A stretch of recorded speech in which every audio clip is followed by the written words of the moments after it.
What is up, guys? We are live on YouTube. It is July 4th. It is the 4th of July. It is Independence Day. And if you guys follow me on social media, you know that I am a new dad here. My wife went into labor 2 days ago. We had the baby yesterday, and I'm feeling good about that. I'm coming to you live right now from the postpartum room here. We're at the hospital. Let's flip this around. Let's see if you guys get some of that. Look at that view here from the 10th floor here in La Jolla. But anyway, back to what we're saying. Today's Independence Day. So I thought I would talk about becoming an independent student, because when I think of 4th of July and independence, I think of independence and freedom. And for many of you guys, we operate in this mode of not understanding the importance of being an independent student and being a free student, right? A free speaker and a free thinker in terms of your studies. And so today I just want to talk a little bit about that and how you can become more independent and more free as a student. So, independence. Why are so many students dependent in their education? And when I say dependent, I mean dependent on others to make their learning happen. So their teacher has to teach well. Their tutor has to tutor well. All these factors have to go well for them to do well in the class and to be an exceptional student. And what I want to encourage you guys today is challenge yourself and say to yourself, you know what? From this day forward, I'm going to be more independent. I'm going to be an independent student who powers my own studying. And the reason so many people are dependent students is because that's the way our school system is set up, is to make you guys dependent. And if you think back to your childhood and how things went, right, and how they said, oh, ask your teacher if you're struggling. Oh, get a tutor if you're struggling. And no one ever told you you should struggle. That through all the struggle and all the time you spend sitting there doing problems over and over and over again and thinking critically about them, that you actually improve yourself. And that's how you become an independent student, where you can struggle and not know the answer, but you can work your way and find the answer and think it through. And that's going to serve you well in your future classes. And that kind of carries on to college, where I see so many students who are pre-meds and like, oh, I'm not going to get into medical school because, I got this one F. But, the reason I got that F is because I had a bad teacher. And the facts is, guys, is that the teacher's job is to facilitate your learning. But at the end of the day, it's the student's job to actually learn. And so you have to be able to learn no matter who the teacher is, no matter what's going on, no matter what is up. You've got to be able to fight your way through it. And I think this is I'll answer this question because it's a good question. Follow-up practice. This is what students ask, right? And so what is this? Premed says, hello, what about when you can't understand the concept? And yes, initially, anything that's new when introduced to you, and if you guys think back to this, think about when you were first learning cell biology, right, in high school. It seems so complicated, so difficult, like the mitochondria, what's going on. But now looking back on it, of course you understand it. Why? Because you had years to study the concept. And it's the same way in classes. And someone actually asked me the other day, who's in my study course, and they were asking for clarification about one of the points I was making, and it was about conceptualizing courses. And what they were saying is, what do you mean by going beyond the facts and actually conceptualizing, and then going on just beyond just the concept to actually having a firm grasp and understanding? What happens when you get stuck? What should you do? And what I was explaining to them is you should never be stuck, because you constantly fight that wall until you work around it. And the question they were asking about was, for example, they were saying with enzymes. And so they said enzymes means to catalyze a reaction, to make a reaction happen faster. And I said, yeah, that sounds great in a box, but really, what is the understanding there, right? And unless someone gives you more than that, then you don't have any idea. And so what I told the student to do was think about it like this.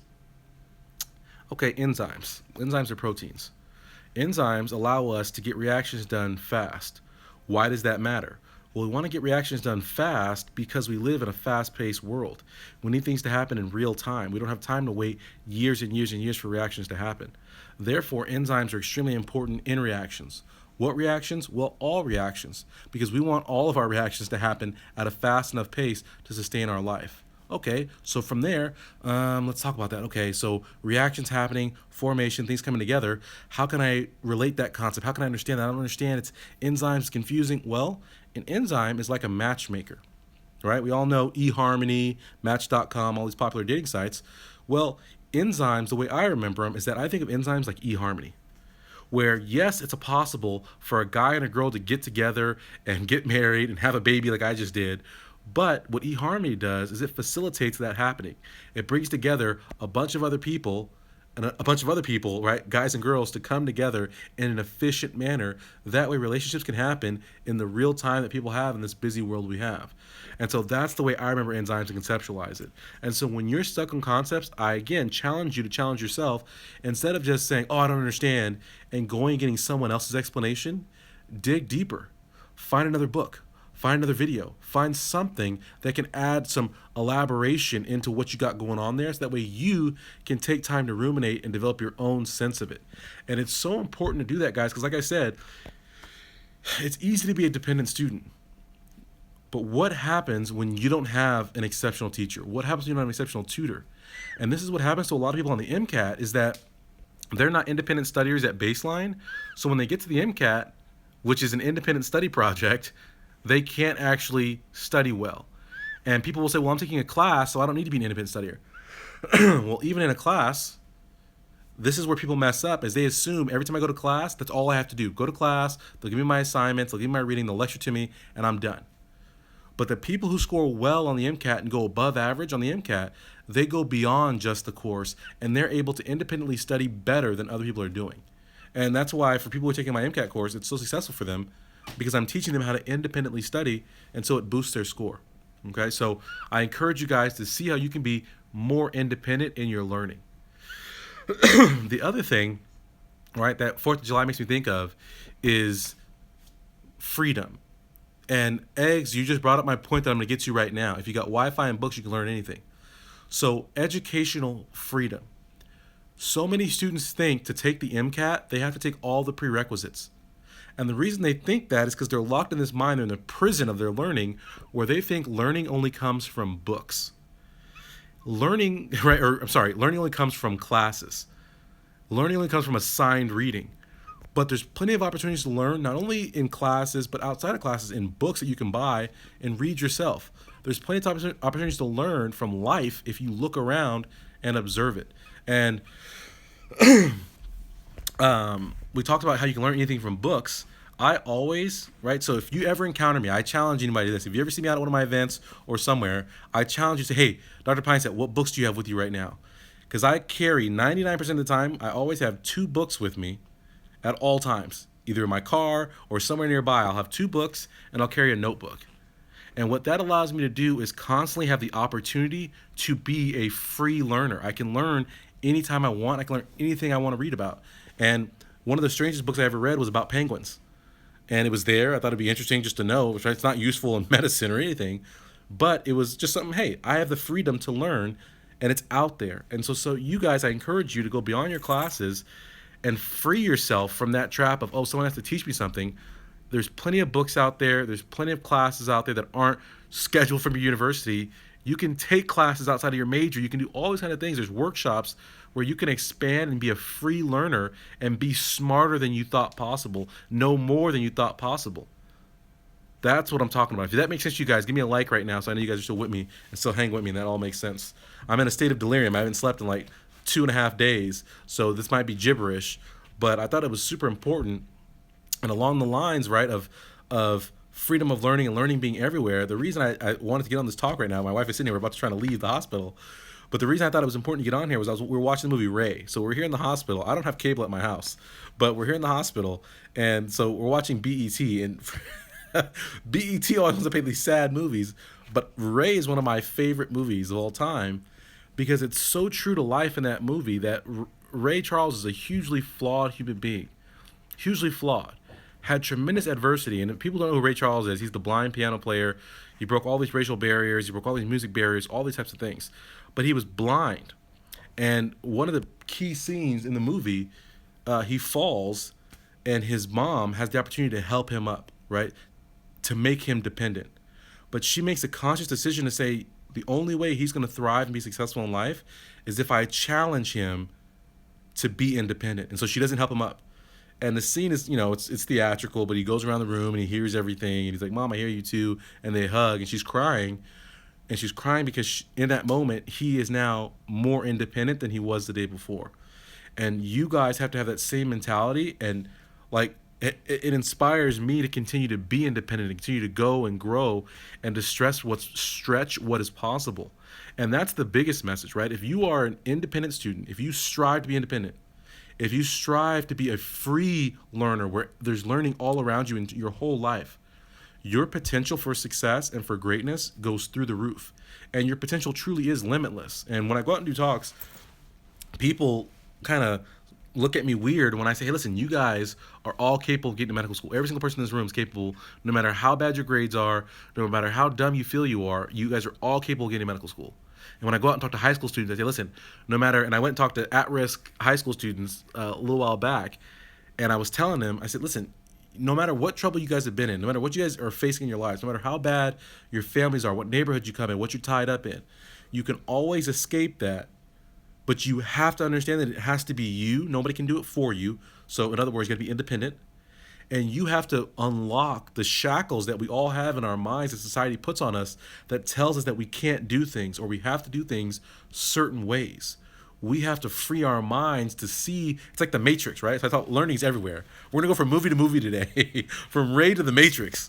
But it's like Morpheus, right? They're taking that pill in that movie to free Neo's mind, right? And he's trying to free Neo up to go beyond the rules that he's been pushed on by society.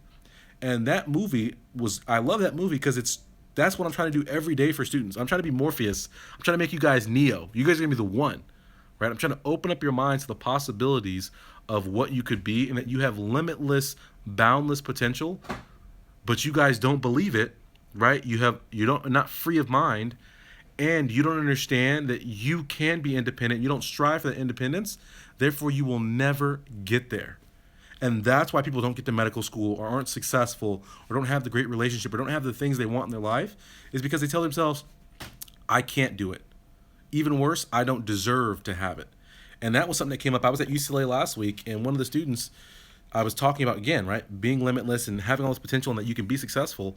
And one of the students just started crying and was talking to me and was hugging me and was saying, I don't believe I deserve it. And they were saying they didn't believe because their family said to them that they would always be someone. Their family's a bunch of people who they're first generation, right, from Mexico, and their family works in the fields.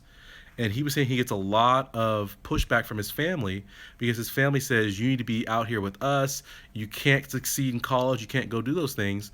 And you can't. And so he's developed this whole thing where he feels he doesn't deserve to feel good about himself. He doesn't deserve to find success. He doesn't deserve to live his academic dreams. And it's sad, but I don't know about you guys. If you guys can comment and let me know. But do some of you guys ever feel like your family puts that on you or society puts that on you? Or maybe you even just put that on yourself, where you feel like you don't deserve something, you're not good enough for something, you don't have what it takes to be that, right? And you have to understand that you can be whatever you want to be, but it comes from getting away from everybody else's, what they want you to be, their frameworks, their own personal limitations, right? The guilt they feel for not achieving what they thought, right? What they thought wasn't possible and putting them limitations on themselves. That was a tired sentence right there. You got to go beyond what they think is possible and recognize that anything is possible. And I'm telling you this, guys, because I come from the bottom of the pile. I was an average student. I was terrible. But I refuse to stay terrible, right? I'm doing this pre-med productivity thing right now. And when I started pre-med productivity, I said, listen, I literally want to change the way students go about things. I want to make it possible for any and every student to get to medical school. People were laughing at me. They thought it was a joke. They're like, how can you do that? What experience do you have in this? Right? Because in their mind, in their framework, they couldn't fathom that someone could be an expert in learning. They couldn't fathom that someone could be an expert in personal motivation and mindset and all these types of things. They couldn't fathom because they, again, were limited to their pre-med classes and what they took as pre-meds. When I was taking business classes, dance classes, psychology classes, I was reading outside of classes, going to workshops, conferences, doing all these things to expand my mind and go beyond, right, just what people thought I should be doing. And so that's allowed me now to grow and have tremendous impact on students. And it's only going to grow from here. And I hope that I can play this video back 10 years from now when I'm literally the world leading expert, when people acknowledge it, right? What I already know is true. When people acknowledge that I'm the world's leading expert in learning, when people get to that point, right, 10 years from now, and they say, dang, he really shook up the world. He went where Khan Academy couldn't go, and he made education accessible for everyone. He made it possible for every single student to get to medical school if they wanted it. If they wanted it bad and they were passionate about it, he made it possible for them. And so that may seem like hyperbole to some of you guys, right, for people who listen to this, but I know that in my heart because I know the potential that I have within me. And you guys have to have that same mentality where you see your potential and you see yourself making that difference, whatever your difference you want to make. Go do it, be about it, be you, and don't let other people try to put you in a frame, and don't let yourself, right, even worse, don't let yourself put yourself in a framework, okay? So strive to be independent, strive to be free of mind, and get all the learning that's out there in the world for you guys. It's everywhere. So get at it. I challenge you guys to do that today, and comment in the box here after I hang this thing up, and let me know what your plan is. Like, make a step. Like, make a conscious step today that you're gonna make to be more independent and more free. Make a step today. Come up with a step and leave it in the comment box and let me know what's up. Thank you guys for hopping on here. I know a bunch of you guys are saying what's up. I didn't say what's up because I wanted to kind of get this stream of consciousness out, and I'm too tired to go back and forth with comments today. It takes a lot to keep a train of thought and go through comments, and I don't have the energy today. I'm actually, you can hear I'm kind of getting congested right now, but thank you guys for being on here. Like this video as always. Share it with your friends. If you guys are not already, get on my website, take a course, www.premedproductivity.com. Get about it, get better. And thank you guys very much. If you guys, well, actually, let's take a second. If you guys need a book, right? So I talked about learning being out there and free being out there. If you guys want a book to get your learning started, and someone asked me this last week, and I was so tired. I was post-call doing a talk, and I was so tired I couldn't think of some of my favorite books. I was like, man, I can't even think of a single book right now, which is crazy. But one book that I really, really encourage all you guys to read is Napoleon Hill's Think and Grow Rich. I actually just ordered it for a co-resident of mine. He was feeling down about some things, like, man, you need to get some Napoleon Hill in your life.